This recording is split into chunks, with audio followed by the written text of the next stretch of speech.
Sebelum kita lanjut ke pembahasan, seperti biasa, saya mengajak teman-teman semua buat yang belum subscribe supaya bisa terlebih dahulu tekan tombol subscribe-nya, supaya channel ini bisa terus berkembang dan memberikan informasi, hiburan, serta wawasan kepada kita semua. Oke? Kalau sudah, langsung saja, mari kita memasuki pembahasan. Pada tanggal 2 November 1666, Dewan Hindia di Batavia mengeluarkan resolusi bahwa ekspedisi ke Makassar dan kawasan timur harus dijalankan untuk memperlihatkan secepat apa mereka di Batavia bisa mempersiapkan perang. Selain itu, ini juga sebagai pembuktian bahwa POC siap berperang melawan kerajaan Goa. Meski begitu, pihak POC masih membuka ruang untuk damai dengan pihak Goa. Meskipun pada hakikatnya, pihak POC memang hanya menginginkan damai yang menguntungkan mereka. Hal ini terbukti dengan pihak POC yang tidak melarang para tentaranya untuk melakukan kekerasan kepada masyarakat Goa. Terlebih saat ini, pihak POC telah mempunyai pasukan baru yang diberi nama Pasukan Bumi Putra. Pasukan ini terdiri dari orang-orang pribumi dan sebagian kecil orang Belanda. Adapun yang menjadi pemimpin dari pasukan ini tidak lain dan tidak bukan adalah Arung Palaka itu sendiri, dan juga seorang kapten yang bernama Kapten Jongker. Pasukan Bumi Putra pimpinan Arung Palaka dan Kapten Jongker ini sejatinya adalah pasukan barbarian yang suka merusak apapun yang ada di sekitar mereka. Senjata mereka tidak lengkap, namun kerusakan akibat ulah mereka selalu merugikan orang-orang Makassar. Adapun di belakang mereka sudah siap para tentara POC lainnya yang bersenjata lengkap. Para tentara itu siap mensupport Arung Palaka dan yang lainnya dari belakang, bermodalkan senapan yang tentunya lebih efektif dalam merusak. Meski begitu, pemimpin utama pasukan POC, yakni Cornelius Spillman, diperintahkan agar tidak langsung membabi buta menyerang Makassar, karena biar bagaimanapun, Goa bukanlah lawan yang mudah. Hal itu nampaknya tak digubris oleh Spillman. Dirinya memang haus akan pengakuan. Di usianya yang terbilang masih cukup muda, dia telah mendapatkan banyak pencapaian. Sebelum akhirnya, pencapaian itu harus dirusak karena kelakuannya sendiri yang melakukan perdagangan gelap. Perang melawan pasukan Goa ini menjadi ajang pembuktian Spillman kalau dirinya layak mendapatkan jabatan lamanya kembali. Dia ingin membersihkan namanya dengan mengalahkan Goa dan antek-anteknya. Di satu sisi, Arung Palaka setuju dengan usul Spillman. Keduanya memang punya tujuan yang sama. Jika Spillman ingin membersihkan namanya, maka Arung Palaka ingin mengembalikan siriknya, harga dirinya, beserta sirik orang-orangnya. Sudah terlalu lama mereka berada dalam kedikdayaan Goa. Sudah saatnya orang-orang Bugis bangkit dan merdeka. Bagi Arung Palaka, lebih baik mati dalam memperjuangkan sirik daripada harus hidup tanpa sirik. Mati dengan memperjuangkan sirik ibaratnya sebuah kematian yang ditaburi gula, sebuah kematian yang diberi santan, atau bahasa Bugisnya materi golai, materi santani. Baik Arung Palaka dan Cornelius Spillman kini telah siap mempertaruhkan nyawanya. Maka dimulailah ekspedisi mereka di Semenanjung, Sulawesi Selatan. Pada titik ini akan terjadi sebuah peristiwa besar, peristiwa luar biasa yang menjadi titik balik peralihan kekuasaan. Kerajaan Goa sebagai kerajaan yang terkuat di Indonesia bagian timur ingin membuktikan dirinya bahwa merekalah yang berada di posisi puncak, sedangkan POC tujuan utamanya sebenarnya hanya ingin mengambil keuntungan rempah-rempah dari Maluku dengan harapan ekonomi mereka akan meningkat. Namun tujuan itu tak bisa tercapai tanpa mengalahkan Goa yang tidak mau POC semena-mena di wilayah bagian timur Indonesia ini. Ditambah dengan ambisi pribadi Spillman dalam membersihkan namanya, serta Arung Palaka yang membawa kedaulatan orang-orang Bugis. Maka peristiwa besar inilah yang kemudian kita kenal dengan nama Perang Besar Makassar. Pagi 24 November 1666, ekspedisi kompeni ke Makassar dan kawasan timur berlayar di bawah pimpinan Cornelius Spillman. Armada ini terbilang cukup kuat karena persenjataan mereka yang lengkap.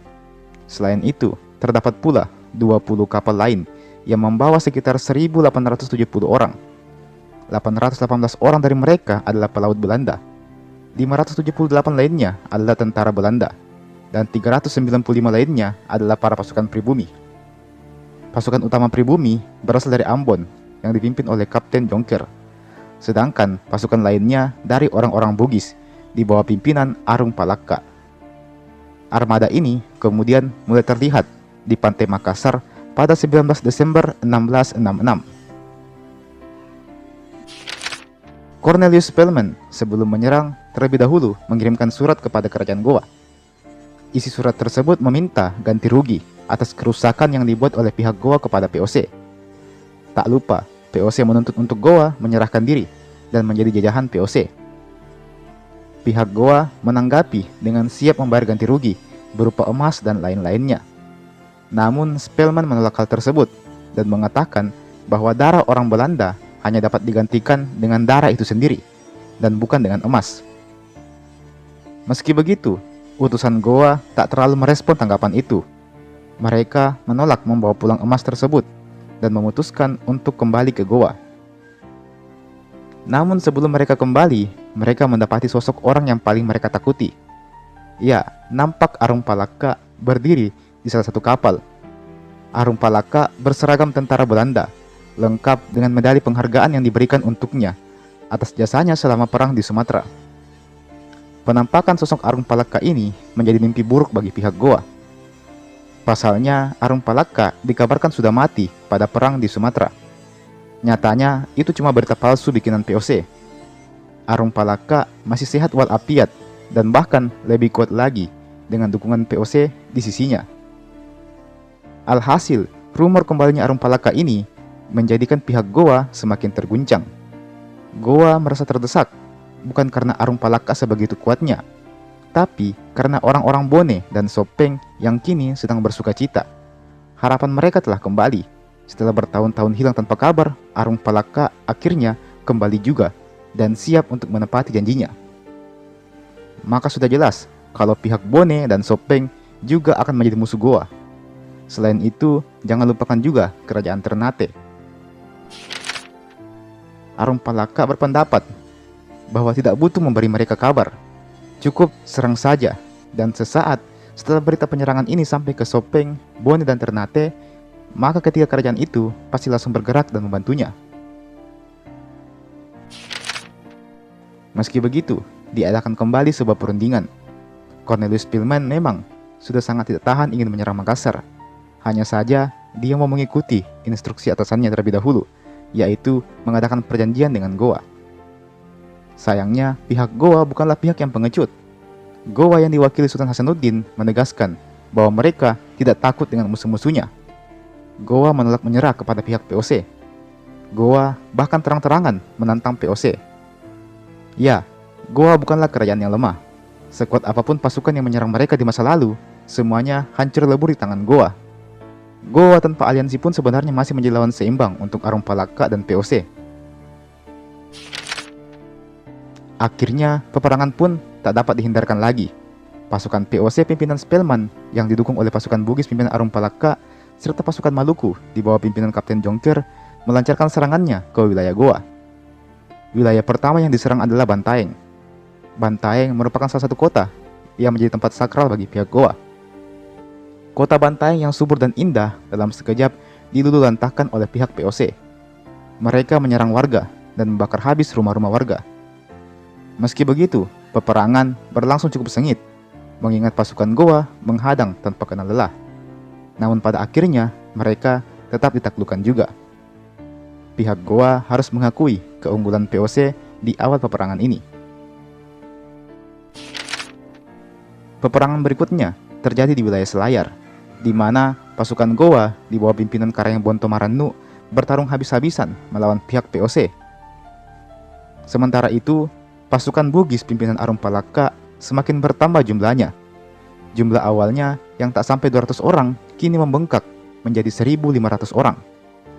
Berita kembalinya Arung Palaka nampaknya benar-benar memantik semangat patriot orang-orang Bugis dan berujung pada keunggulan pihak POC. Peperangan masih terus berlanjut. Pasukan POC serta Arung Palaka membuat pihak Goa semakin kewalahan. Kembalinya Arung Palaka sukses membangkitkan semangat juang orang-orang Bugis. Jumlah pasukan Arung Palaka pun kian meningkat, dan kini bertambah dari waktu ke waktu. Arung Palaka telah mempunyai 5.000 orang pasukan. Dan hingga pada akhirnya di tahun 1667, pasukan Gowa mulai tergoyahkan dan mengalami kemunduran. Hal ini dibuktikan dengan beberapa tokoh besar Gowa yang mengundurkan diri dari peperangan. Yang pertama adalah pemimpin orang-orang Mandar, yakni Maradia Balanipa, yang resmi keluar dari pasukan Gowa dan malah bergabung menjadi pasukan Arung Palaka. Disusul Karayeng Bonto Marannu yang meminta gencatan senjata. Disusul kemudian oleh Sultan Dima dan Opu Ceningluwu yang menyerah pada pasukan POC. Sebanyak 5.500 pasukan Makassar kemudian dilucuti dan dikirim ke sebuah pulau yang berada di antara Muna dan Butung. Pulau itu kemudian dinamai Spelman dengan nama Pulau Penakluk. Tentara Mandar sendiri mendapat perlakuan khusus karena pemimpin mereka, yakni Maradia Balanipa, memilih untuk bergabung dengan Arung Palaka. Selain karena pemimpinnya berbelot, Spelman juga mempertimbangkan para pasukan Mandar ini yang memang dikenal tangguh dalam bertarung. Alhasil, mereka pun tak dijadikan tahanan. Meskipun pada akhirnya Maradia Balanipa justru melarikan diri dari rombongan Arung Palaka dan menjadikan pasukan Mandar lainnya kembali menjadi tawanan. Selain pemimpin Mandar, Datuk Luwu yang masih berusia 15 tahun kala itu nyatanya juga ikut bergabung dengan pasukan Arung Palaka dan berbalik melawan Gowa. Tidak diketahui secara pasti apakah dia bergabung atas kemauannya sendiri atau karena paksaan dari pihak Arung Palaka. Satu hal yang pasti, pihak POC semakin mendominasi peperangan dan Gowa semakin menipis kekuatannya dari waktu ke waktu. Beberapa bulan berikutnya dihabiskan Spelman untuk mencari tambahan aliansi dan beberapa kerajaan lain di Nusantara. Sedangkan Arung Palaka secara perlahan-lahan mendatangkan satu persatu prajuritnya dari Bone untuk membantu penyerangan ini. Pada puncaknya nanti, orang-orang Bugis akan menyerang bersama dengan Belanda guna menjatuhkan dinasti POC. Sementara itu, pada pihak Gowa, jelas mereka semakin terdesak. Beberapa bangsawan Gowa meminta agar membuat perjanjian damai saja dengan POC. Namun jelas, hal itu ditolak mentah-mentah oleh sang ayam jantan dari timur. Sultan Hasanuddin menolak menyerah. Dia ingin mempertahankan harkat dan martabat Gowa sampai titik darah penghabisan. Tanggapan yang sama juga dinyatakan oleh Karayeng Popo. Dia menegaskan bahwa lebih baik mati di peperangan daripada harus menjadi bawahan POC. Sebuah harga diri yang sangat tinggi tentunya. Inilah yang menjadi kemewahan orang-orang Gowa kala itu. Mereka punya prinsip hidup yang keras dan teguh. Tidak ada yang mampu menggoyahkan teguhnya prinsip tersebut, bahkan kematian sekalipun. Maka Gowa pun bersiap untuk serangan penghabisan. Apakah Gowa yang akan kalah atau justru sebaliknya?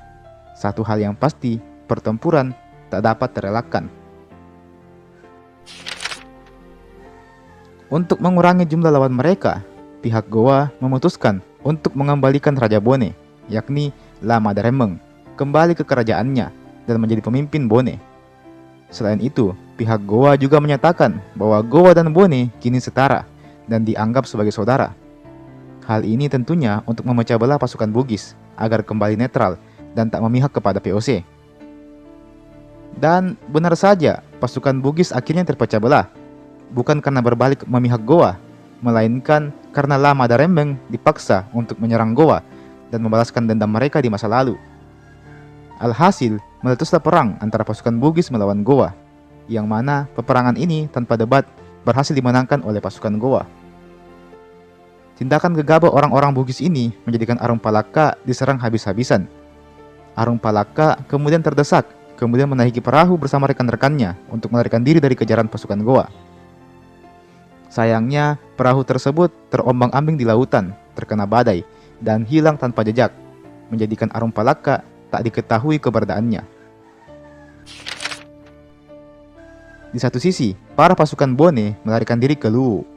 Mereka juga sempat melawan pasukan Wajo yang merupakan sekutu Gowa, sebelum akhirnya pasukan tersebut tiba di Luwu.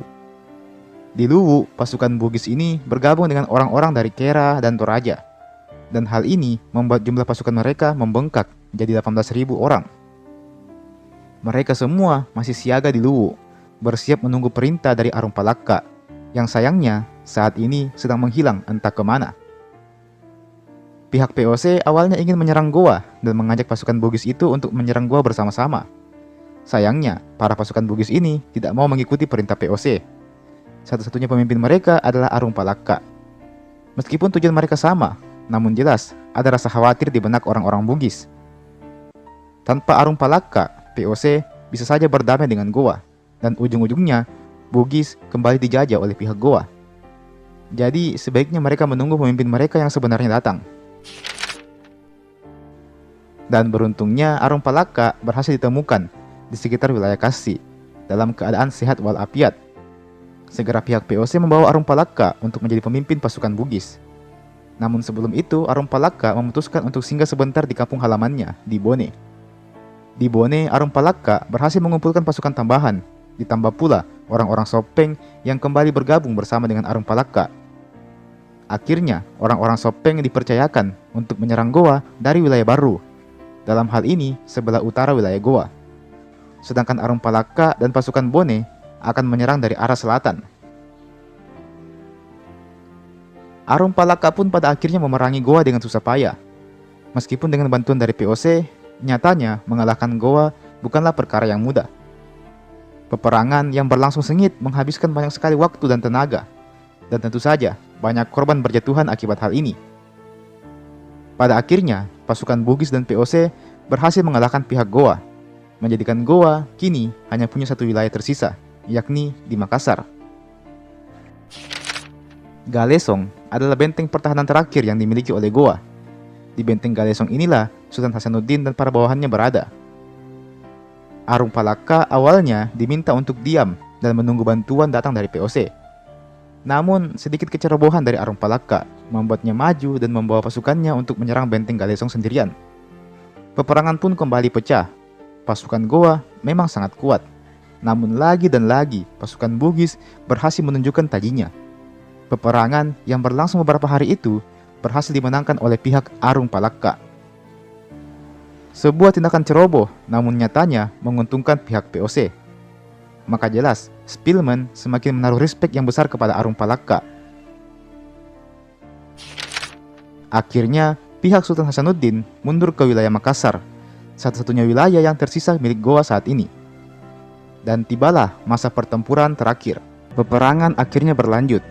Pada tanggal 19 September, pasukan Bugis di bawah pimpinan Arung Palaka diperkuat oleh 40 tentara Ternate, dipersenjatakan senapan, membentuk garis pertama penyerangan, yang kemudian diikuti oleh barisan tentara POC. Pasukan Makassar tidak tinggal diam. Begitu ada pergerakan dari POC, maka pasukan Goa di Makassar juga ikut maju untuk menyerang. Tembakan meriam dari pihak Makassar sukses membuat pasukan Bugis pecah belah ke sana kemari.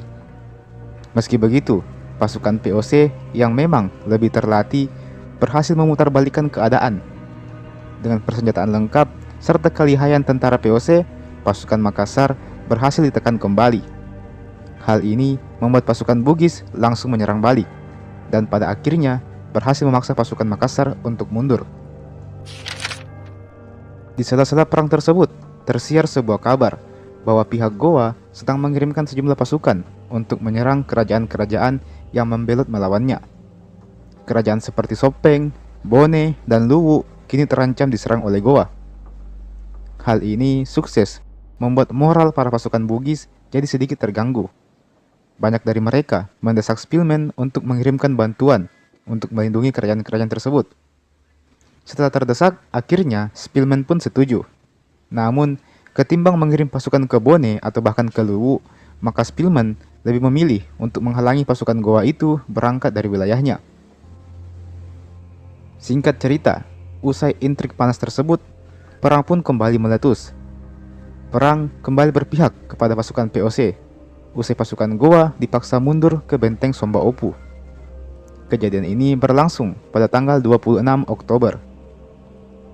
3 hari kemudian, di tanggal 29 Oktober, pihak POC dan Arung Palaka menyadari bahwa kemenangan mereka kian semakin dekat. Olehnya itu, mereka pun menawarkan perjanjian damai kepada pihak Goa. Meskipun perjanjian tersebut sebenarnya adalah penandatanganan bukti bahwa Goa mengakui kehebatan pasukan Bugis dan POC. Pihak Goa kemudian meminta waktu selama 3 hari untuk memikirkan jawabannya. 3 hari kemudian, datanglah jawaban dari pihak Goa yang menyatakan bahwa mereka bersedia mengembalikan semua senjata, emas, dan harta milik POC yang sebelumnya mereka ambil dari kapal POC yang tenggelam. Menurut Goa, hal itu cukup untuk mengembalikan harga diri pihak POC. Namun nampaknya hal tersebut tak digubris oleh pihak POC. POC tetap ingin menguasai pelabuhan internasional Makassar. Dan sayangnya, pihak Goa menolak hal tersebut. Meski demikian, sebelum hari gencatan senjata berakhir, pihak Goa memberikan penawaran kepada mereka. Penawaran itu adalah memperlakukan kembali sebuah perjanjian yang pernah dibuat oleh Goa dan POC di tahun 1660 lalu. Selain itu, pihak Goa juga menawarkan kepada Arung Palaka untuk kembali memperlakukan perjanjian Tamalate yang sebelumnya juga pernah dibuat oleh Boni dan Goa. Arung Palaka tidak serta-merta langsung menyetujui hal itu. Dia menyerahkan keputusan sepenuhnya kepada Spilman yang memang menjadi komandan tertinggi di ekspedisi itu. Akhirnya, Spilman pun setuju dan bersedia untuk berunding dengan pihak Goa. Namun sebelum itu, Karaeng Bayo dan Bangkala mendahului pihak Goa. Mereka nampaknya memutuskan untuk menyerah dan menjadi bagian dari pihak Arung Palaka. Pasukan ini tiba di Batu-Batu pada tanggal 11 November. Kehadiran mereka disambut baik oleh pihak POC.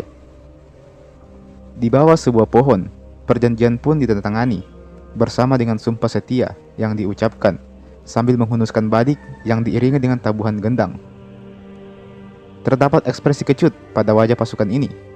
Nampaknya mereka belum sepenuhnya ikhlas dengan perjanjian tersebut. Namun mau bagaimana lagi? Percaya atau tidak, pihak Goa kian melemah dari hari ke hari. Wilayah-wilayah di sekitar Goa pun juga pada akhirnya mulai meninggalkan kesetiaannya kepada Goa. Pembelotan pun semakin sering terjadi, bahkan di wilayah Makassar sekalipun. Perundingan pun akhirnya terjadi pada tanggal 13 November di sebuah desa kecil dekat Barombong yang bernama Bungaya. Perundingan ini dihadiri langsung oleh Sultan Hasanuddin. Awalnya perundingan hendak dilaksanakan dengan penerjemah, namun Spilman menolak hal itu karena akan memakan waktu yang sangat lama. Alhasil, pihak Goa mengutus Karaeng Karunrung yang mahir berbahasa Portugis. Karaeng Karunrung bertemu dengan Spilman dan keduanya berbicara dengan bahasa Portugis. Terdapat 26 poin dari perjanjian yang ditawarkan oleh pihak POC. Adapun isi dari perjanjian tersebut adalah sebagai berikut.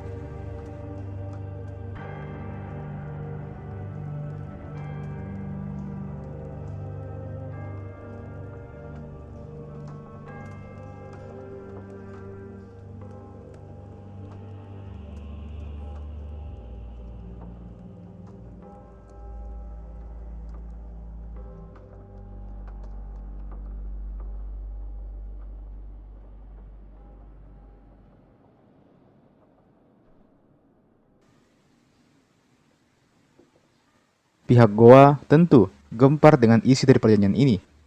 Nyatanya, perjanjian ini sangat merugikan pihak Goa. Alhasil, Goa meminta tenggat waktu untuk memikirkan perjanjian ini. Spilman hanya memberikan mereka waktu sehari saja. Dalam kurun waktu sehari itu, pasukan Bugis dan Goa nyaris saja baku hantam kembali. Kekacauan benar-benar hampir menghadirkan perang berikutnya. Spilman bahkan sudah mengamankan dirinya terlebih dahulu. Beruntung, Arung Palaka dan Sultan Hasanuddin berhasil menghentikan kedua belah pihak dengan tangan dinginnya. Maka, situasi pun kembali kondusif.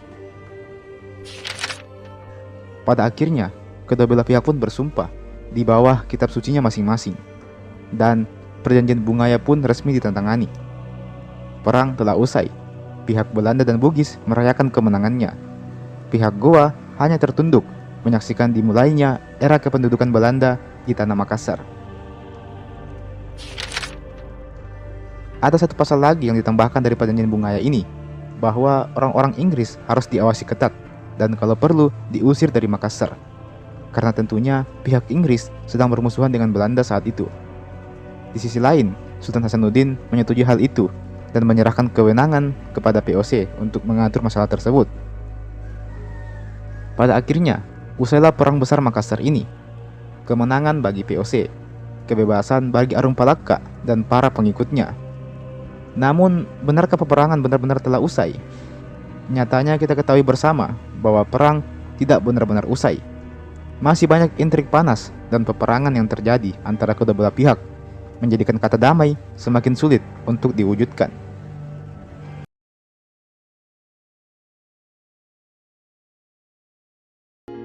Setelah Perang Besar Makassar usai, Arung Palaka yang berhasil menaklukkan Goa bersama dengan POC diangkat menjadi Raja Bone yang ke-15 pada tahun 1672. Hal ini kemudian menjadi penanda lahirnya era baru di Sulawesi Selatan. Sulawesi Selatan yang sebelumnya berada dalam dominasi Goa, kini akhirnya terbebas. Iya, terbebas. Atau lebih tepatnya, terbebas sementara. Karena kita tahu bersama kalau POC tidak lebih baik daripada Goa, bahkan mungkin lebih buruk. Di satu sisi, Arung Palaka telah resmi diangkat menjadi Raja Bone yang ke-15. Perjuangan panjangnya dalam mengembalikan harga diri masyarakat Bugis telah usai. Kini dia dihadapkan pada babak baru, yakni sebagai raja dari Kerajaan Bone. Kepemimpinan Arung Palaka sebagai Raja Bone juga diakui oleh sekutunya, yakni POC. Setelah diangkat menjadi raja, Arung Palaka dimahkotai sebagai Sultan Bone dengan gelar Sri Sultan Sa'ad Uddin pada 3 November 1672. Di awal-awal masa kepemimpinannya, Arung Palaka banyak mendapati perpecahan di antara wilayah-wilayah kekuasaannya. Rupanya, tidak semua rakyat Bone setuju dengan perang yang dilakukan oleh Arung Palaka dan POC terhadap Kerajaan Goa. Beberapa dari rakyat Bone sepertinya masih pro terhadap Kerajaan Goa. Maka disinilah tugas Arung Palaka sebagai seorang raja, yang mana dia berusaha untuk menyatukan para rakyatnya yang terpecah belah itu. Ada beberapa pendekatan yang dilakukan oleh Arung Palaka, di antaranya konsolidasi kekuasaan. Arung Palaka segera membentuk pemerintahan yang kuat dan stabil untuk memberikan rasa aman dan kepastian bagi rakyat. Selain itu, beliau memilih pejabat-pejabat yang kompeten dan loyal untuk mengisi posisi-posisi penting dalam pemerintahan. Arung Palaka juga menegakkan hukum secara tegas dan adil untuk menciptakan ketertiban dan keamanan. Arung Palaka juga membuka ruang dialog dengan para tokoh masyarakat, agama, dan adat untuk mencari solusi bersama. Beliau mendorong terciptanya kerukunan antar kelompok masyarakat yang sebelumnya berkonflik. Selain itu, Arung Palaka juga memperkuat hubungannya dengan pihak POC. Tujuannya tentu untuk menjaga stabilitas dan keamanan di wilayahnya. Arung Palaka membangun perekonomian, menyebarkan agama Islam, dan membangun infrastruktur demi memperlancar aktivitas rakyatnya. Demikianlah Arung Palaka menjabat selama kurang lebih 24 tahun. Sebelum akhirnya beliau mengakhiri masa jabatannya dan juga hidupnya. Menjelang akhir hidupnya, Arung Palaka diceritakan mengalami sebuah penyakit yang sulit untuk disembuhkan. Arung Palaka terbalut penyakit kambuhan yang menggerogoti sekaligus melumpuhkan tangan kanannya. Para dokter dari Belanda senantiasa menjadi penolong Arung Palaka. Ternyata Arung Palaka beberapa kali nyaris merenggang nyawa, dan beruntung masih selamat berkat dokter-dokter dari Belanda ini. Arung Palaka berjuang melawan penyakitnya seperti seseorang yang sudah diambang batas usia. Pantije, seorang gubernur di Port Rotterdam, menganggap Arung Palaka seperti seseorang yang sudah tua, namun masih saja membuang-buang tenaganya untuk hal sepele. Dia masih saja meminjamkan telinganya kepada para penjilat. Dari ranjang kematiannya, dia memerintah dengan kekuasaan yang begitu besar dan dipatuhi tanpa perlawanan, sebagaimana yang diinginkan seorang raja, tidak hanya pada rakyatnya, tetapi juga atas yang dia perjuangkan. Hari demi hari penyakitnya kian parah. Berobat kepada dokter-dokter Belanda tentu butuh uang. Perlahan namun pasti, harta kekayaan yang dipunyai Arung Palaka mulai terkuras. demi menebus biaya pengobatannya. Namun, meski sudah berobat, dia tak kunjung sembuh. Dalam catatan hariannya, Arung Palaka bahkan menulis beberapa kalimat yang menggambarkan rasa sakitnya. Adapun catatan tersebut berbunyi, pada tanggal 3 Januari 1695, sakit saya sangat parah. 8 Januari 1965, pada pukul 6, saya merasa sangat sakit. 21 Januari 1695, saya mulai merasakan sakit yang keras di perut. Setahun kemudian, Arung Palaka menulis lagi di tanggal 12 Januari 1696. Saya mulai membengkak. Dan tahun itu adalah tahun terakhir dari hidup seorang Arung Palaka. Arung Palaka wafat dikarenakan penyakit yang tak dijelaskan namanya pada tahun 1696. Tidak diketahui pula secara pasti kapan tanggal kematian Arung Palaka. Hanya ada beberapa catatan dalam buku hariannya yang nampaknya ditulis oleh seseorang pada tanggal 6 April 1696. Tertulis Tori Sompai Matinroe Ri Bonto Ala, yang artinya kurang lebih yang disembah, yang mulia, yang telah meninggal di Bonto Ala. Selain itu, Pantije selaku gubernur Port Rotterdam juga mencatat dalam buku hariannya bahwa Arung Palaka telah wafat pada hari Jumat 6 April 1696 pukul 12 siang. Dia juga mencatat bahwa sebelumnya Arung Palaka telah sakit parah di Pembaringan. Pada pukul 9 pagi, Arung Palaka sedang dalam kondisi yang sakit parah. Pada pukul 10.30, Pantije mengirim dokter ahli bedah untuk melihat kondisi Arung Palaka.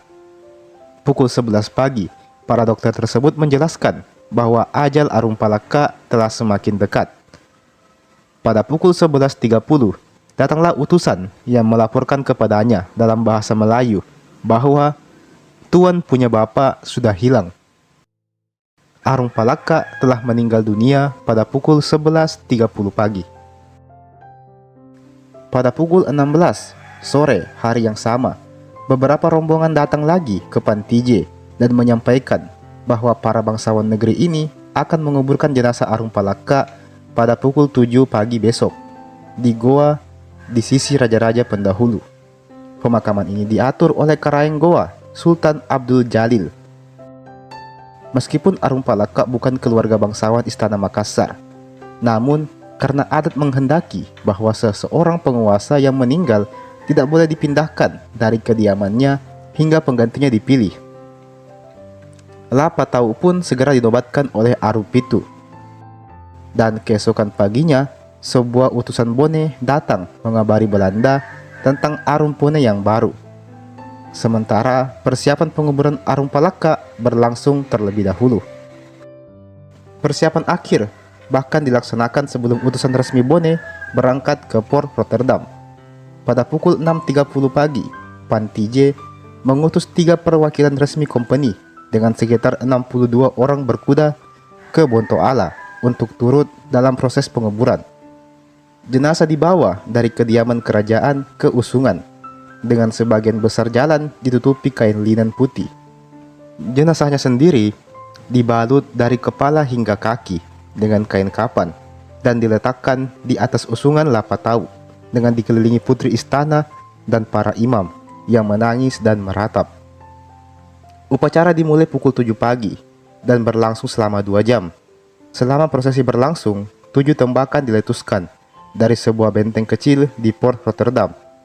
Kemudian, ketika prosesi itu melewati port, 17 tembakan meriam dilepaskan untuk penghormatan. Usungan itu dipikul oleh banyak orang yang bergiliran membawanya karena sulitnya melalui jalan berlumpur. Di belakang Usungan terdapat pasukan berkuda Belanda yang terdiri dari para pejabat Belanda, kapitan Cina, dan sebagainya, termasuk beberapa orang company yang turut serta dalam proses pemakaman. Pada sekitar pukul 11, prosesi ini memasuki tanah pekuburan di Goa. Jenazah kemudian dibaringkan di dalam sebuah peti dan ditempatkan dalam sebuah lubang di sisi makam. Lubang itu ditutup dengan papan, kemudian makam pun diisi dengan tanah 10 payung putih ditempatkan di sekeliling makam dengan tembakan 3 salvo oleh Brigade Belanda, dan upacara pun berakhir.